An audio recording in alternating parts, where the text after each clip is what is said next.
Railway के exam में इस बार एक से बढ़कर एक क्वेश्चन पूछे जा रहे हैं। एक ऐसा ही क्वेश्चन मेंसुरेशन से हमसे पूछा गया था जो कि एक बेहतरीन क्वेश्चन था। इस क्वेश्चन के अंदर हमसे बताया गया था कि एक हमारे पास कोन है और इस कोन को तीन भागों में हमको क्या करना है, बांटना है। इसकी हाइट हमको पता है और तीन भागों में हमको बांटना है। वो बेस से एक हमको 7 दूरी पर और दूसरा हमारे पास बेस से कितना 14 की दूरी पर हमको यहाँ पे क्या करना है, बांटना है। तो तीन भागों में बांट दिया गया। कोन का अगर आप डायमीटर देखें तो 24 दे रखा है, यानी कि रेडियस हमारे पास कितनी हो जाएगी, तो आप कहेंगे 12 सेंटीमीटर। हाइट हमारे पास ये 7 है, ये 14 है, टोटल 21 थी।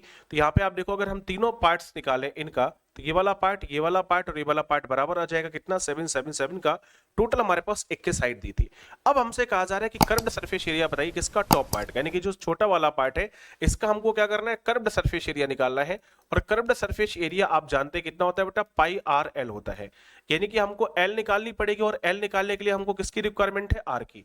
तो सबसे पहले यहाँ पे समझना है कि जो आर है वो हमारे पास कितना हो जाएगा। तो देखिए आर हमारे पास क्या आएगा, जो हमारे पास छोटे वाली की हाइट और बड़े वाली की हाइट का रेशो होगा वही इस छोटे वाली की रेडियस और बड़ी वाली की रेडियस का हो जाएगा। तो अब देखो छोटा वाला पार्ट 7 है और टोटल हमारे पास हाइट कितनी है, 21 है। तो 1:3 का रेशो हो गया। तो इसके और इसके बीच भी 1:3 का रेशो हो जाएगा। कहने का मतलब मेरा ये है कि जो यहाँ पर रेडियस है आर जो है वो हमारे पास इसकी कितनी हो जाएगी, 1/3 हो जाएगी, यानी कि हमारे पास 4 आ जाएगी।